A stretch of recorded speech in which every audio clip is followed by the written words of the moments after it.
Más de su programa donde todo lo vemos con psicología. El día de hoy estamos muy emocionados y muy contentos porque vamos a tener una invitada que ya nos acompañó en un programa anterior nuevamente para hablar de este tema tan importante que es el cáncer. Además, es nuestra primer emisión con duración de 1 hora y por ello la trajimos con nosotros. Ella ya la conocen, es Yael Legel. Quédense porque este programa va a estar increíble en este programa donde todo lo vemos con psicología.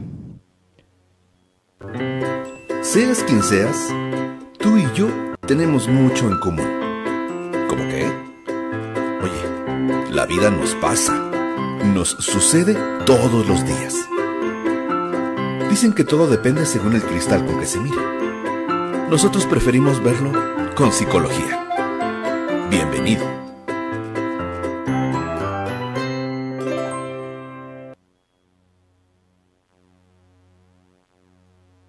Es un gustazo para mí tener con nosotros aquí en el estudio a Yael Legel. Bienvenida. Muchas gracias, muy contenta de poder volver a estar aquí y platicando 1 hora, ahora sí. Ahora sí, la vez pasada nos faltó mucho tiempo, ahora esperemos que no nos falte.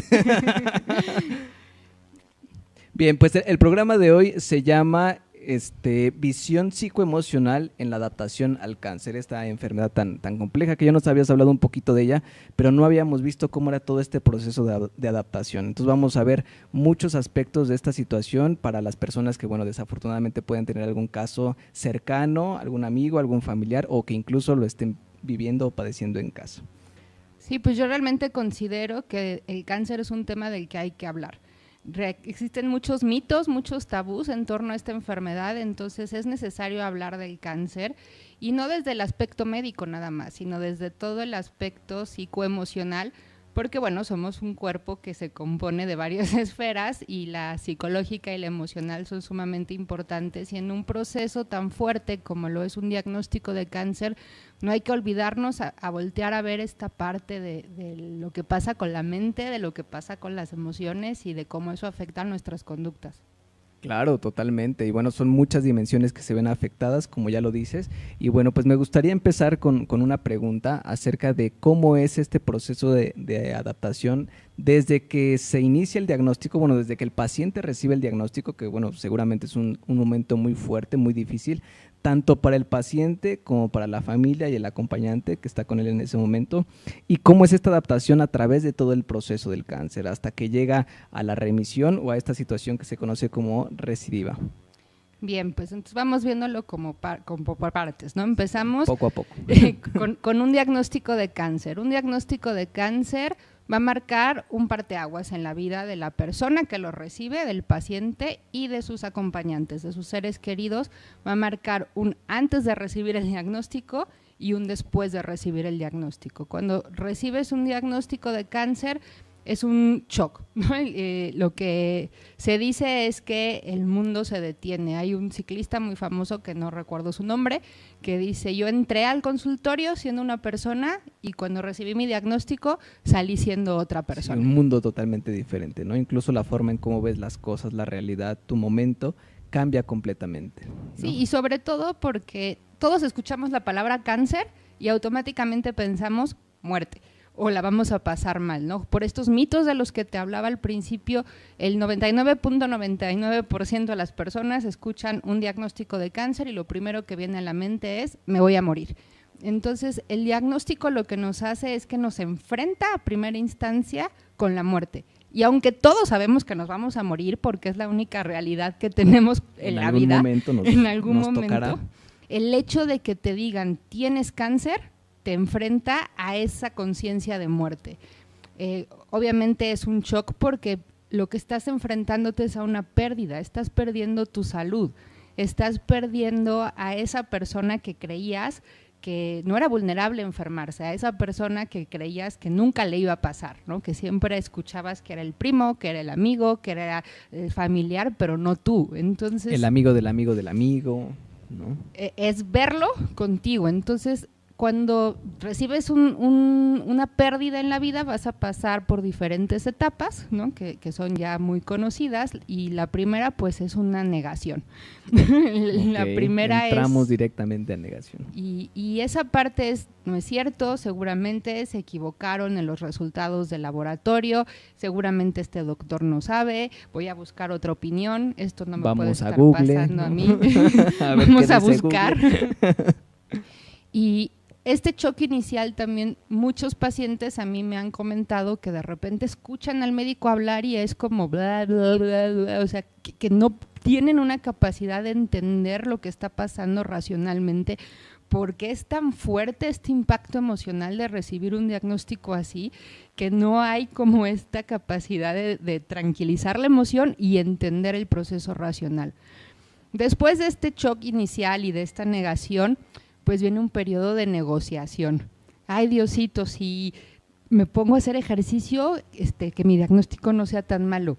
Ay, prometo que ahora sí ya voy a dejar la Coca-Cola, ¿no? Pero que no me tengan que dar un tratamiento tan fuerte, ¿no? Empieza esta parte en donde la persona trata de negociar con Dios, con el universo, consigo mismo, para que esa noticia que recibió no sea tan grave, no sea tan fuerte. Y es un mecanismo natural como para ir preparándose emocionalmente a lo que viene, a este proceso que viene. Claro. Y bueno, por supuesto, después va a venir una parte de mucho enojo, de coraje, tanto con la vida, otra vez con Dios, con uno mismo. Ay, es que si… Contra la suerte incluso. Contra, ¿no?, la suerte, contra la familia. Ay, es que si hubiera hecho ejercicio, si mi mamá no me hubiera dado de comer tanto pan de niño, ¿no? Empieza esta parte donde hay un coraje. ¿Por qué? Porque tu mundo cambió. En el momento que estás perdiendo tu salud y que te estás enfrentando a este diagnóstico, te estás enfrentando a una pérdida de tu vida, de tus rutinas, de tu capacidad de lo que estabas haciendo. Probablemente tienes que dejar de trabajar, tienes que cambiar tus roles dentro de tu casa, tienes que hacer muchos cambios en tu vida para poder incorporarte a un tratamiento médico. Y no solo esto, también el ajuste para tu familia, ¿no? Tus acompañantes. Si de pronto tú tenías una rutina o eras totalmente independiente, bueno, ahora vienen estas situaciones donde a lo mejor tienes que ir a una cita médica y tienes que ir acompañado o acompañada, y también afectar de alguna forma las rutinas de tus familiares, ¿no? Claro, el diagnóstico de cáncer es un diagnóstico de la familia, aunque solo uno de los familiares lo recibe, es un diagnóstico que va a venir a cambiar y a mover toda la dinámica familiar, porque dependiendo a qué miembro de la familia le dé, pero si es el proveedor el que recibe el diagnóstico, se tienen que mover y cambiar los roles para que haya un nuevo proveedor. Si es la madre o la que cobija, la que da amor, se tienen que readaptar. Entonces es un cambio en todo el sistema familiar. Y viene un periodo que es este periodo último, pues de tristeza, de desesperación, de desesperanza, donde dices, pues ya me voy a morir, ¿qué va a pasar? Ya no hay forma de evitarlo, ya le eché ganas al ejercicio, ya se lamenté a medio mundo, ¿no? A Dios, al destino, a la familia, a la historia, a todo, pero eso no cambia mi realidad, ¿no? Estoy en este diagnóstico, estoy aquí, no me queda más que afrontarlo. Y ahí es donde yo veo otro parteaguas. Es un punto donde yo he notado una diferencia en cuestión como de enfrentar todo el proceso que viene, y es el punto de aceptar la realidad. En el momento que el paciente oncológico acepta su realidad y es consciente de, bueno, no puedo cambiar el hecho de que tengo cáncer, y acepto que tengo cáncer y acepto que tengo que enfrentarme a un proceso para poder curarme o para poder controlarlo. Hay otro parteaguas, diría yo, en el proceso emocional, porque empieza a haber una manera diferente de afrontarse a lo que viene, de afrontarse al tratamiento, de afrontarse a todas las nuevas pérdidas que se van a experimentar después de recibir este diagnóstico. Claro. Entonces yo subrayo mucho esta aceptación. ¿Por qué? Porque pues, hay personas que les cuesta mucho trabajo decir tengo cáncer, ¿no? Hay personas que incluso se lo ocultan a sus familiares, que lo ocultan en el trabajo. ¿Por qué? Porque hay muchos estigmas, hay mucha discriminación social al paciente oncológico, y emocionalmente esta dificultad de llegar a aceptar esa enfermedad hace que la manera de enfrentarla sea un poco más complicada. Ok, sí, pues cambian bastantes cosas, ¿no? Es súper complicado. Y bueno, esto solo cuando se recibe el diagnóstico. Esto solo empezando. Eso es solo el arranque, ¿no? Y es sumamente duro. ¿Qué pasa en el proceso? ¿Cómo se va transitando, ¿no? Entre todas estas etapas, desde el diagnóstico, cuando se te da la primera propuesta de tratamiento, cuando se aplica la primera propuesta de tratamiento, si funciona, si no funciona, ¿cómo va todo eso?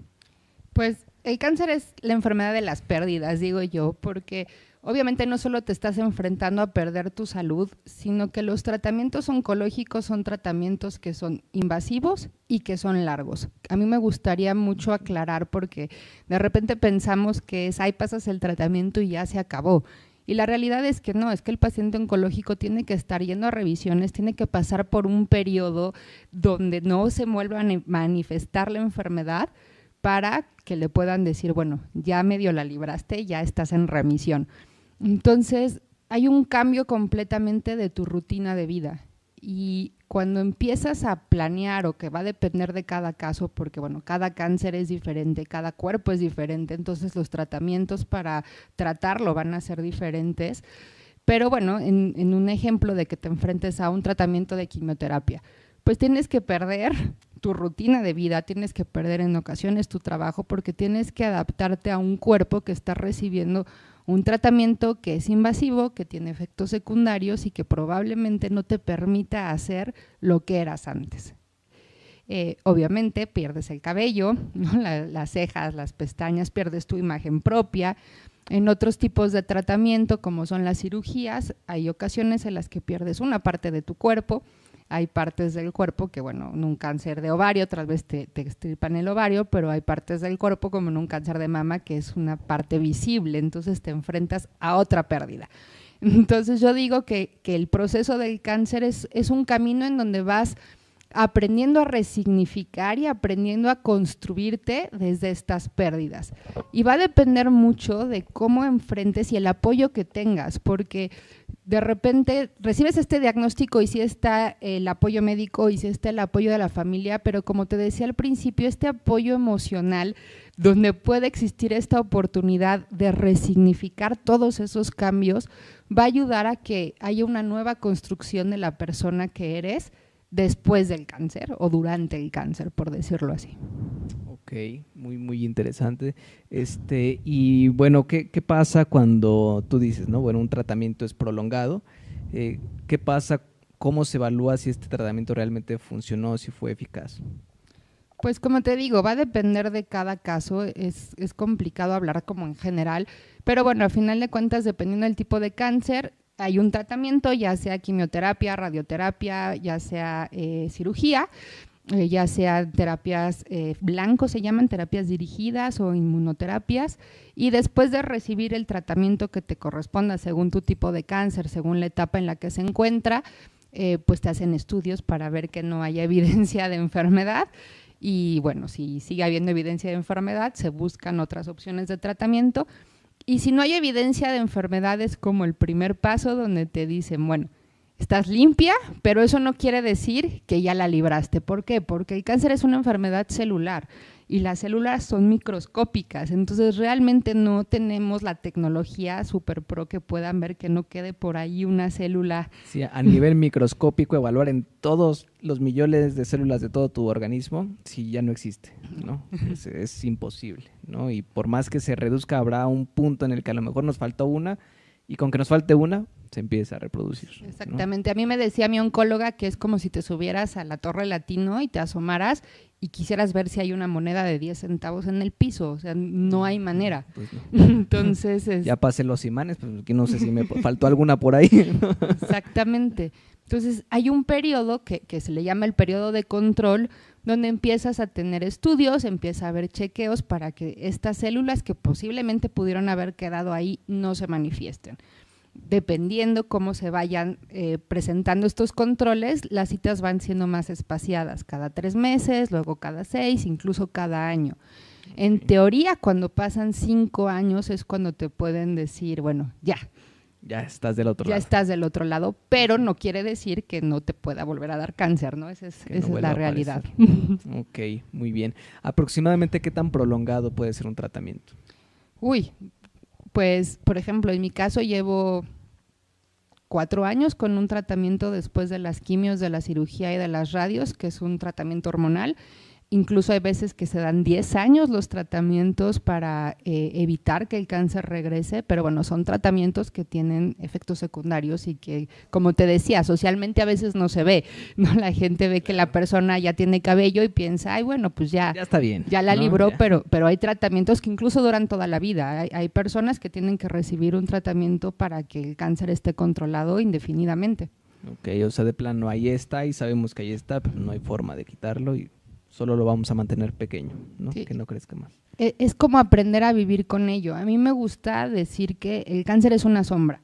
Es una sombra que te va a acompañar desde que recibes el diagnóstico, pero esa sombra tú la puedes iluminar y se puede hacer chiquita o grande dependiendo qué tanto aprendas a convivir con ella, porque siempre va a estar ahí. La realidad es que cuando recibes un diagnóstico de cáncer, toda tu vida te va a acompañar el shock o el impacto que queda porque te enfrentaste a esa posible muerte y te enfrentaste a esa realidad de que eres susceptible y de que te puede pasar algo y que te puedes morir.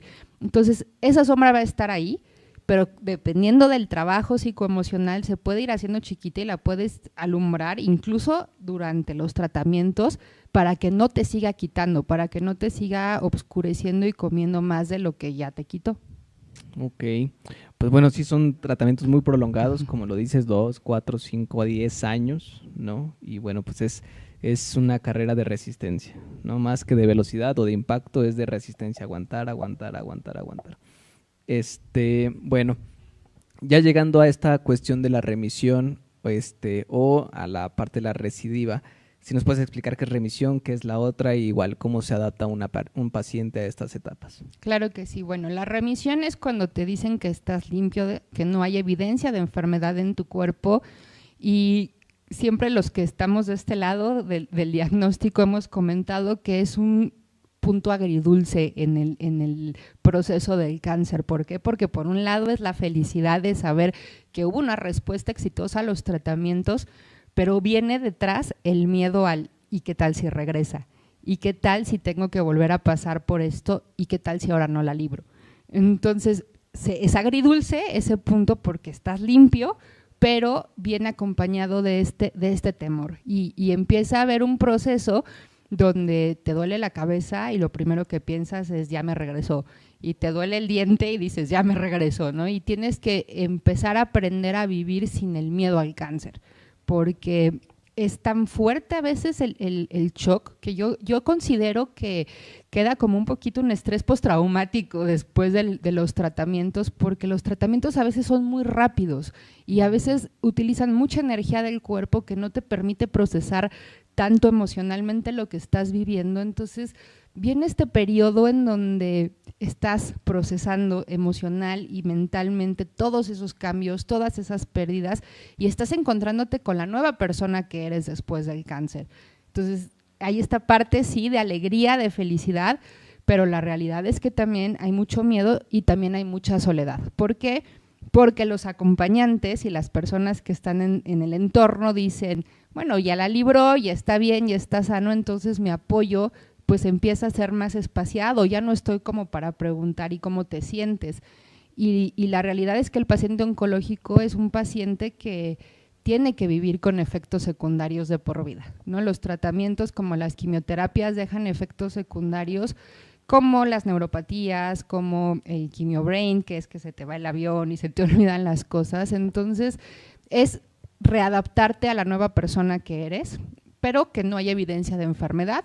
Y bueno, la remisión puede durar años, que no se vuelva a manifestar el cáncer. Ok. No hay una parte, si dura 10, 15 años esta remisión, no hay una parte donde se diga ya estás fuera de peligro. Pues te digo que la teoría dice que son 5 años sin años. evidencia de enfermedad, pero siempre se sigue investigando. Hay personas que les ha regresado a los 8 años, a los 10 años, entonces realmente no se sabe. El cáncer es una enfermedad que no se sabe por qué y que como cada cuerpo es único y cada cuerpo responde de manera diferente, no hay como una estadística. Pero en teoría, pues si pasas 10 años libre de enfermedad, pues tienes que tener tus controles una vez al año y estar ahí. O sea, los controles para toda la vida. Los controles, depende también de la etapa en la que fue diagnosticado, pero tengo yo entendido, no soy médico, que sí son para toda la vida. Okay. O ante cualquier cambio en el cuerpo. Por ejemplo, platicaba con un chico con cáncer de pulmón y me decía, yo toso, inmediatamente voy a checarme.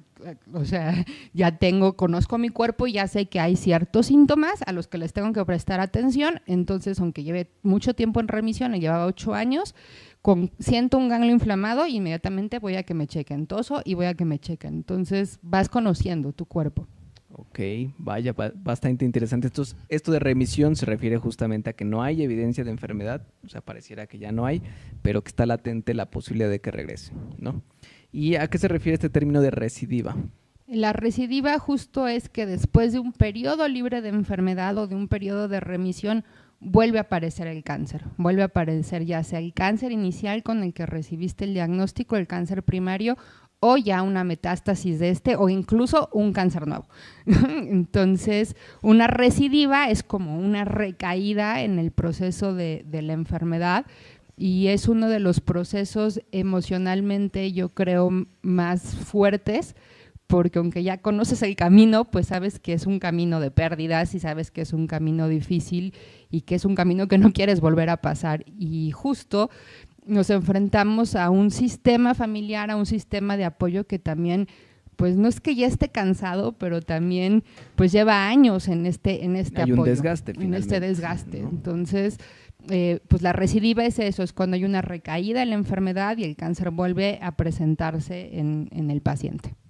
Ok, pues sí, entiendo que ha de ser sumamente más duro, ¿no? El saber que, híjole, otra vez, ¿no? Y a lo mejor ya no tengo, como se dice coloquialmente, las mismas balas, ¿no? A lo mejor algunos ya están un poco cansados o desgastados, obviamente con la disposición siempre, ¿no? De apoyar y demás, pero pues sí se resiente un poquito más, ¿no? Sí, y es el hecho de pues que también tu cuerpo no es el mismo cuando recibiste el primer tratamiento, ¿no? Como te explicaba hace rato, quedan secuelas físicas y a veces el cuerpo no tiene la fuerza física y tanto tiempo que dura un tratamiento y tanto tiempo que vives como paciente oncológico también genera este desgaste emocional y este desgaste mental. Hay una pérdida de la fe, hay una pérdida de la creencia a veces muy grande en la recidiva porque es, bueno, ya hice todo, ya lo pasé todo y no fue suficiente y otra vez tengo que volver a comenzar. Claro, totalmente. Y una pregunta, ¿hay una diferencia entre cómo lo asimilan o cómo se adaptan a este proceso entre hombres y mujeres? Sí, o sea, realmente hay una diferencia entre todos porque todos tenemos personalidades diferentes, pero si nos enfocamos un poquito en el género, lo vemos así, simplemente tú puedes escuchar hablar más abiertamente del cáncer a mujeres que a hombres, ¿no? Si te metes a redes sociales o ves en Facebook personas que cuentan su historia, es mucho más fácil encontrarte con mujeres que hablen del tema que hombres. ¿Por qué? Pues porque la mujer tiende a tener esta necesidad de hablar de sus emociones para poder procesarlas, por cuestión de género. Y el hombre no, el hombre tiende a callar, el hombre suele ser más reservado, tiende a aislarse, a guardar silencio para poder entender lo que está viviendo y sintiendo. Existe esta creencia también de que el hombre tiene que ser fuerte y la mujer es la que puede ser vulnerable, la mujer es la débil, la que puede llorar. Entonces un hombre que se muestre como débil, que se muestre vulnerable ante una enfermedad no está socialmente permitido, socialmente bien visto y el hombre tiende eso a reservarse su diagnóstico y como te decía hace rato, cuando te reservas el diagnóstico y no hay una aceptación, a veces emocionalmente es más difícil. Hay muchos más miedos a veces en los hombres de no tener esa fuerza para los tratamientos o de no tener esa capacidad emocional de sentirse dependiente de sus allegados. Sí hay una diferencia grande y creo que es necesario hablar de la importancia de romper también estas ideas de que no puede ser vulnerable un hombre a diferencia de una mujer. Claro. Pues sí, definitivamente todas esas barreras sin duda harán mucho más compleja esta adaptación para los hombres que para las mujeres, ¿no? El simple hecho de poder compartir o expresar cómo se están sintiendo en algún momento ayuda bastante, ¿no? Sí, y la red de apoyo, pues los hombres en su entorno de amigos, pues no tienen esta capacidad emocional tal vez para contener, tienden a bromear, tienden a molestar, pero no existe Sí. una contención como tal, que es muy necesaria en el proceso de un tratamiento y donde hay mucho miedo. Y lo que hace más que nada el hombre, pues es eso, es reservarse, guardarse, y hace que emocionalmente a veces sea más difícil, tanto como paciente como acompañante. Como en la película de la Era del Hielo, ¿no? Cuando llega el mamut y solo quiere una palmadita en la espalda, ¿no? Es lo único que necesita. Sí, o solo quiere llorar, ¿sabes? O solo quiere decir estoy cansado, o solo quiere decir ya no puedo, pero no tengo con quién hacerlo. ¿Por qué? Porque tengo que ser el proveedor de la familia, el fuerte, o porque los hombres no deben llorar. Sí, claro, en lugar de ofrecer un consejo, ¿no? De ofrecer ese apoyo, esa orientación, ese hombro, ¿no? Incluso para simplemente sentir esa contención, pues es muy difícil encontrarla para ellos, ¿no? A diferencia de la mujer, que tiene más como esta imagen de género, de que puede llorar, que puede ser débil, que Claro. puede como caerse, que no necesita mantenerse siempre fuerte. Y eso no quiere decir que todas las mujeres hablen de su diagnóstico. Como te digo, a final de cuentas el afrontamiento al diagnóstico de un cáncer va a depender de la personalidad de cada uno. ¿Y tú has tenido oportunidad de trabajar con hombres y con mujeres o trabajas más con mujeres? He tenido oportunidad de trabajar con ambos, afortunadamente. Sí te he de confesar que llegan más mujeres al consultorio buscando ayuda, que creo que pasa no solo en la psiconcología, sino que pasa en toda la psicología Todas las en áreas de la general. psicología en general, sí, justo, eso sí. Pero sí he tenido la fortuna de acompañar a hombres en el proceso oncológico, a hombres desde que reciben el diagnóstico. Incluso tengo pacientes desahuciados que están en un proceso de querer entender y de permitirse sentir, y es muy enriquecedor cuando la persona se permite sentir y expresar lo que está viviendo. Ok. Y bueno, me parece que estos casos han de ser mucho más difíciles, ¿no? Ya cuando te dan una fecha o un estimado, ¿no? De que todo se va a acabar. ¿Cómo trabajas con estos pacientes? Sí son más difíciles, sin embargo, creo que a veces ya se llega a una aceptación. Después de un tratamiento, en el caso del cáncer, después de tratamientos o de periodos tan largos, cuando ya hay un momento en donde te dicen ya no hay nada que hacer, pues ya te has enfrentado a todas estas pérdidas, tal vez ya las has resignificado, ya las has acomodado, y entonces viene un periodo como de cierre, donde sí hay mucha cuestión emocional, donde hay mucho dolor, pero también es una oportunidad de cerrar con conciencia, de poderte despedir, de poder agradecer, de poder decir qué quieres y qué no quieres. Entonces, los casos que a mí me han tocado han sido casos en donde las personas ya están en un punto de aceptación. Obviamente sí hay enojo, sí hay un porqué a mí, pero también hay una conciencia de decir, no puedo cambiarlo, es que es la verdad. O sea, ya cuando tienes tanto un diagnóstico inicial o cuando tienes una terminalidad, no puedes hacer nada para cambiarlo, y tienes que entender que o fluyes o lo único que vas a hacer es como echarle más peso al costal y hacer el camino más difícil. Más sufrimiento, ¿no? Más sufrimiento.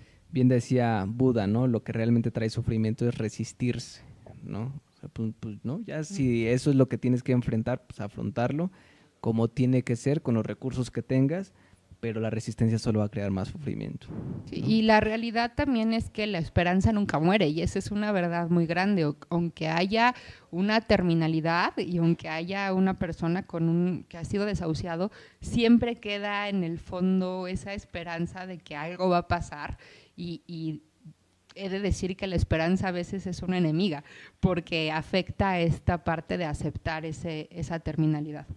Ok, o sea que podría haber una línea muy delgada entre esperanza y negación. Yo digo que sí. Ok.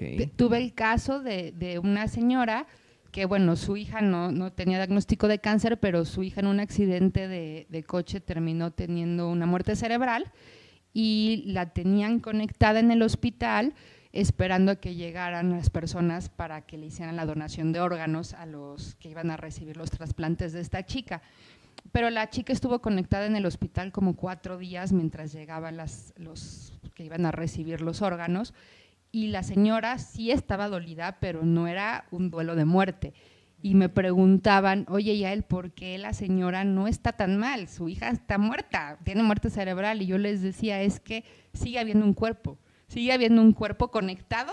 Sigue habiendo toda una conceptualización de que ahí está, ¿no? Sí, y que en exacto. algún momento pudiera. Puede despertar, aunque ya le dijeron, tiene muerte cerebral, el que ella siga viendo a una chica conectada a las máquinas, le deja esa esperanza de que en algún momento va a venir el milagro divino y la chica va a despertar. Y les dije, en el momento que la desconecten, porque ya hicieron los trasplantes, la señora se va a derrumbar. Y dicho y hecho, y me decían, ay, ¿eres profeta? Y le decía, no, soy psicóloga, entiendo el proceso del duelo. Exactamente, sí. Entonces, sí considero que la esperanza es buena, pero también dentro de estas falsas ideas que a veces tenemos, y sobre todo en el proceso oncológico, a veces considero que la esperanza es una enemiga. Ok. Pues es que bien nos han dicho, ¿no? Es que lo último que muere es la esperanza, ¿no? Y a lo mejor esos días más, vamos a llamarla así, de oxígeno emocional, ¿no? Pues nadie se los quita, ¿no? Esos días en los que tuvo todavía esta esperanza de que viniera, bueno, pues le dieron estos días de oportunidad, ¿no? De creer, de tener esta idea. Y bueno, si al final iba a enfrentar el duelo, pues lo tendría que enfrentar en algún momento, pero tuvo al menos ese espacio, ¿no? Sí, claro, pero bueno, retomando ese ejemplo, si la señora hubiera tenido una aceptación, probablemente hubiera podido tener una despedida con su hija en el cuerpo conectada, hubiera podido tener un duelo tal vez menos sufrido, más ¿no? resuelto en conciencia, si esa esperanza no hubiera estado ahí. Por eso no me golpeen, porque obviamente creo que la esperanza a veces ayuda, pero hay ciertos casos que, como dices, te lleva a no esta aceptación, a no una aceptación de la realidad y por lo tanto a no poder procesarla. Claro, yo me estoy resistiendo, imagínense, no quiero imaginar la señora, ¿no? Teniendo a su hija, pues por supuesto que va a ser difícil que te digan, acepta que tu hija ya no, sumamente duro, pero también, como lo dices, pudo haber sido un duelo diferente, ¿no? Y bueno, pues ya lo están escuchando, entonces siempre de la mano de un profesional, siempre la recomendación es que estén de la mano de un profesional. Hay que tener mucho cuidado de no tomar decisiones solos, sino siempre en este acompañamiento, ¿no? Y más en estos procesos de tanto dolor y de tantas pérdidas que, como te decía, a veces la parte racional, ¿no?, es la que no domina y la parte emocional es la que domina, entonces se requiere como esa claridad o esa persona que te ayude a prender la lamparita para que esta sombra del cáncer no esté tan grande como tú la estás viendo. Claro, que se ilumine, como bien un poco. lo dices, ¿no? Y bueno, pues sí, ya lo vimos, es muy diferente los procesos entre un hombre y una mujer, cómo se va adaptando a todo este proceso.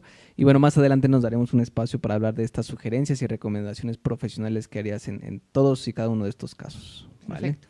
Por lo pronto, pues me gustaría que entremos a un tema que está increíble también, que es acerca de estos mitos, ¿no? De esta mala información, de estos engaños que nos dicen acerca de todo, desde recibir el diagnóstico, desde qué es el cáncer, qué son los tratamientos, ¿no? Hay muchos mitos sobre qué es esto de la quimioterapia, qué es la radioterapia y que al final hay quienes dicen que eso te mata más rápido, ¿no? Bueno, en fin, una cantidad de mitos que pues vamos a ir abordando poco a poco. ¿Con qué mito te gustaría empezar? Pues creo que el primero es el que cáncer no es sinónimo de muerte. Creo que es muy importante, sobre todo para las personas que están recibiendo un diagnóstico, porque me gustaría hablar que el cáncer en el diagnóstico va a tener diferentes etapas. Hay una etapa inicial, que es la etapa 0, que es cuando el cáncer es potencialmente tratable e incluso curable, y va subiendo las etapas hasta que llegamos a la etapa 4, que es cuando el cáncer ya se esparció por alguna parte del cuerpo, ya hizo metástasis, donde no quiere decir que no tenga cura, sino donde los tratamientos probablemente tengan que ser más invasivos o durante más tiempo. Entonces, hay personas que reciben un diagnóstico con un cáncer en etapa 0, con un cáncer que tal vez solo se necesita quitar, operar, y automáticamente piensan, me voy a morir. Entonces, quisiera quitar esta idea de que el cáncer no es sinónimo de muerte. Ok, ¿existirá o tendrás datos acerca de la probabilidad de riesgo de muerte en diferentes tipos de cáncer y en diferente etapa que se encuentre? No tengo datos de memoria, Keep Your Brain, pero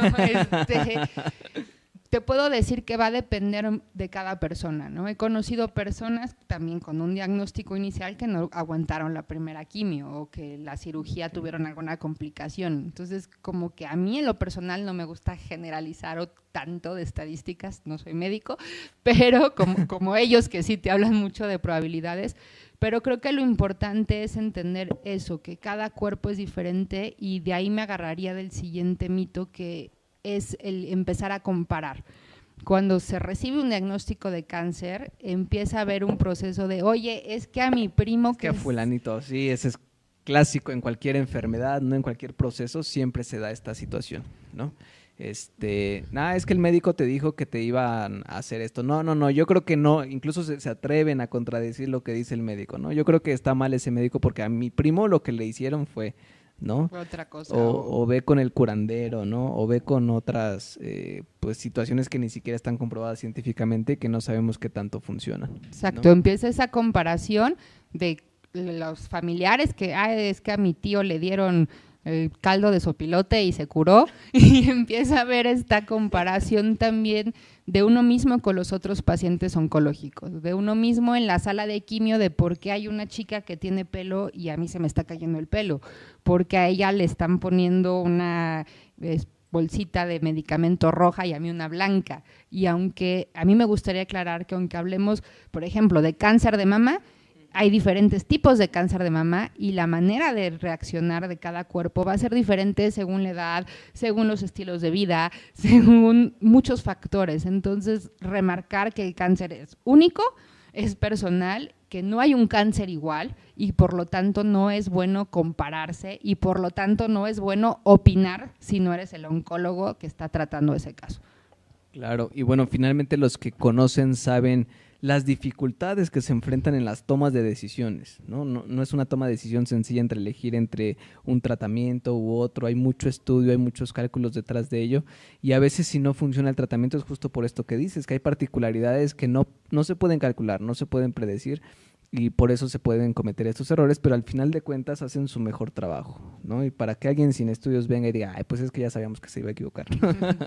Bueno, pues no es tan sencillo. Y nos vamos con el otro mito de esta idea de que la quimioterapia no cura, que la quimioterapia te mata, que la quimioterapia es lo peor, cuando es lo único que está comprobado que ayuda a que se elimine el cáncer, y que la realidad es que ha habido muchos avances médicos en los últimos años, hay medicamentos para contrarrestar efectos secundarios, entonces una quimioterapia es lo que salva la vida, y te lo digo yo por cuerpo y por vivencia propia. La quimio es lo que está comprobado que quita el cáncer, no es un tratamiento que sea, pues que no lo sientas, pero tampoco es tan malo como nos los han pintado, ¿no? Tampoco es que te la pases en una cama vomitando todos los días, todo el tiempo. Tienes días buenos, tienes días malos, tienes tiempo como para recuperarte, pero ha habido muchos avances que hacen que las quimioterapias pues puedan ser mucho más llevaderas. Ok, también eso, ¿no? Que hacen comparaciones con la medicina de hace años, ¿no? Exacto. Y actualmente la medicina, por supuesto que ha tenido avances, por supuesto que ha tenido cambios, y estos han sido pues muy benéficos, ¿no? ¿Cómo son, qué tan invasivos suelen ser estos procedimientos? La quimioterapia, la radioterapia, ¿en qué consisten? Las cirugías, ¿cómo es todo esto? Pues bueno, quimioterapia básicamente es que te pasan un medicamento por vena, hay varios tipos, hay quimioterapia que te pasan por vena y hay quimioterapia oral que te la tomas con pastillas. ¿Y qué es lo que hace la quimioterapia? Pues ayuda a que las células que tienen una rápida reproducción en tu cuerpo no se reproduzcan, por eso se cae el cabello, porque el cabello es una de las células de rápida reproducción, como son las células cancerígenas. Depende, tengo una amiga que cuando yo empecé mi proceso oncológico me dijo, la quimioterapia es como si fuera la cruda más fea de tu vida, así se siente. Y esa fue su manera de decírmelo, para que yo pudiera como estar preparada. Y creo que es bien importante porque tenemos como a catastrofizar en nuestra cabeza y yo cuando iba a mi primera quimioterapia, yo de verdad juré que iba a salir casi así arrastrándome, gateando, ¿no? vomitando, ¿no? Porque no tenemos esta información y porque lo que vemos es lo que ves en las películas, que siempre el paciente oncológico es el pelón que vomita. Y pues no, o sea, te sientes muy cansado, depende obviamente de qué medicamento, pero bueno, la quimioterapia es un medicamento ya sea de vía oral, ya sea por vena, que ayuda a que las células que tienen este rápido crecimiento se eliminen. Ok. La radioterapia, pues es una maquinita como cuando te sacan una radiografía donde te emiten radiaciones en cierta parte de tu cuerpo que también ayudan a que las células que estén ahí presentes se terminen de eliminar. No es dolorosa, aunque dependiendo del número de radiaciones, pues a final de cuentas puede quemarse la piel, puede tener también efectos secundarios porque pues te están radiando, te están poniendo radiaciones en esa parte del cuerpo. Ok, o sea, la quimioterapia digamos que afecta a todo el cuerpo en general y es justamente esta desaceleración de la reproducción de las células y es de todas, ¿no? Todas las células y por eso se puede presenciar en el cabello y en otras instancias, pero finalmente sí cumple su objetivo que también es reducir la reproducción de las células cancerígenas. Y la radioterapia es más local. Exacto, es dirigida. Okay. Hay una simulación, se llama, donde marca el médico radiólogo la zona en donde van a caer las radiaciones y te meten en la maquinita 5 o 10 minutos y no sientes nada, no es que sientas que te queme en el momento ni nada, pero obviamente dependiendo del número de radiaciones, pues el cuerpo va a empezar a reaccionar porque las radiaciones son diarias, desde lunes a viernes, a diferencia de las quimios que tienen espacio, dependiendo del medicamento, 21 días, una semana. Okay. Y bueno, pues la cirugía, como todos sabemos, pues es que extripen o que quiten la parte donde está la tumoración. Ok, muy bien. Y normalmente esta extirpación pues ya es como el último, ¿no? La última elección, o bueno, dependiendo de la gravedad del tumor, ¿no? Dependiendo yo creo que del tipo de cáncer, porque por ejemplo en un cáncer de mama, una persona que tiene un cáncer en etapa 0 normalmente se lo quitan y ya, y no con cirugía. Con cirugía. O sea, es la primera opción, digamos. Es que no puedo generalizar, va a depender de cada persona. Sí, o sea, dependiendo de cada caso se elige. Okay. Pero pues no es que sea la última opción, depende el tratamiento, cómo lo planifique el oncólogo. Ok, bueno, pues eso va a ir decidiendo, ¿no? El especialista, no el psicólogo. Gracias por la precisión. Muy bien, pues todos esos son los tratamientos, entonces todos esos mitos, ¿no? Que hay en torno a cada uno, pues hay que hacerlos a un lado. Si hay dudas, pues lo mejor es ir con el oncólogo. Y ahora ya existe esta área, ¿no? Que es la psicooncología, ¿no? Que le da este acompañamiento al paciente. También hay una parte de psicoeducación, ¿no? Donde el paciente, a veces el desconocimiento es lo que genera más ansiedad, ¿no?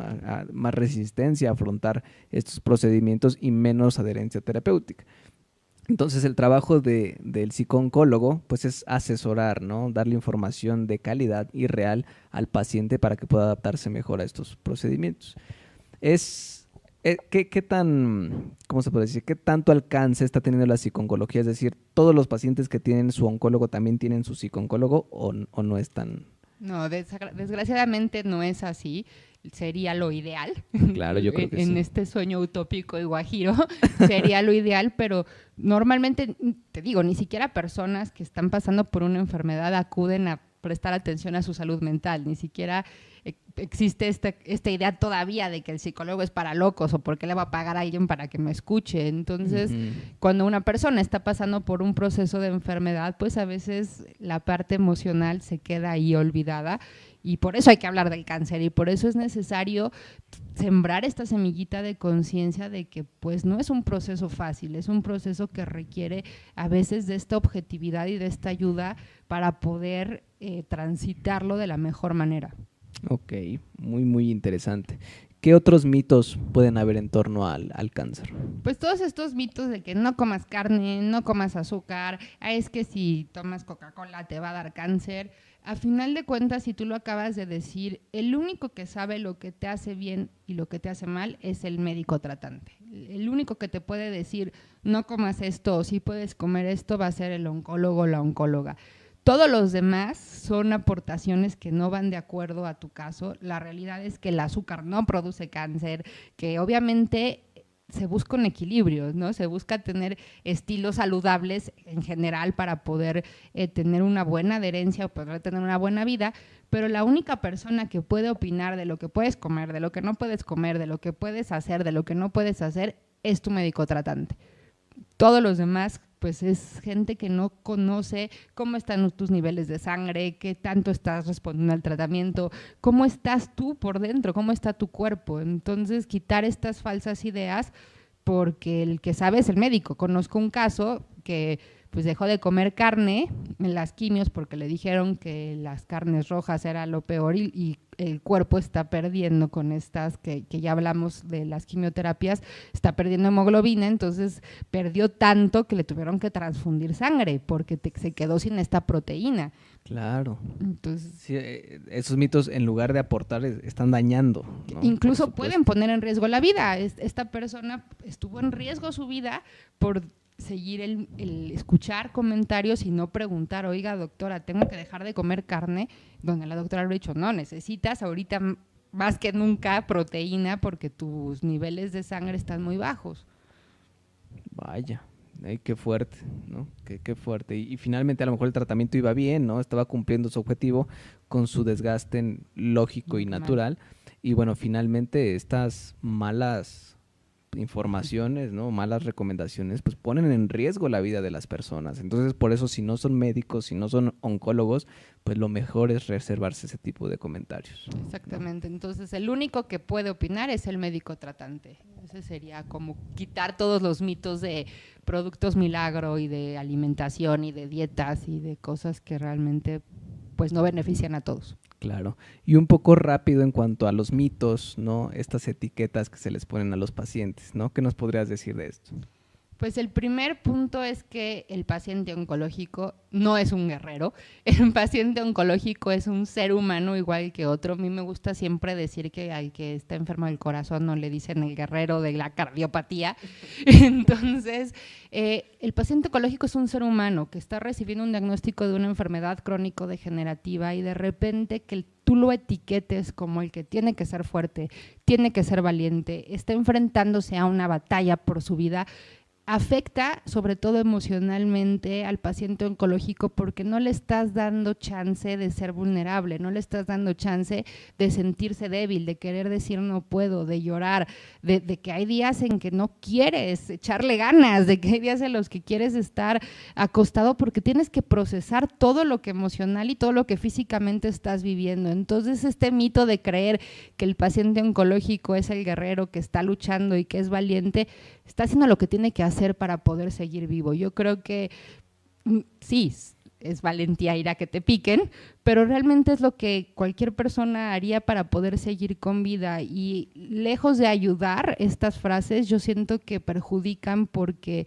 no permites que el paciente oncológico se conecte con su proceso emocional y por lo tanto tenga como esta buena adaptación emocional a la enfermedad, porque lo estás etiquetando como el no llores, sé fuerte, no puedes caerte, no puedes ser débil. Si te caes es tu culpa, ya ves, te lo estuvimos diciendo, ¿no? Si el cáncer avanza es tu responsabilidad, ¿no? Y ahí me iría este mito, el cáncer no da por emociones, el cáncer no es responsabilidad ni culpa de nadie, el cáncer es una enfermedad de las células, punto. Es una enfermedad multifactorial, pero estas falsas creencias de que te dio cáncer porque eres rencoroso, que te dio cáncer porque hiciste muchos corajes, porque no perdonaste, por favor, erradiquémosla porque de por sí es muy difícil el proceso como para que la persona tenga que estar lidiando con una culpa innecesaria.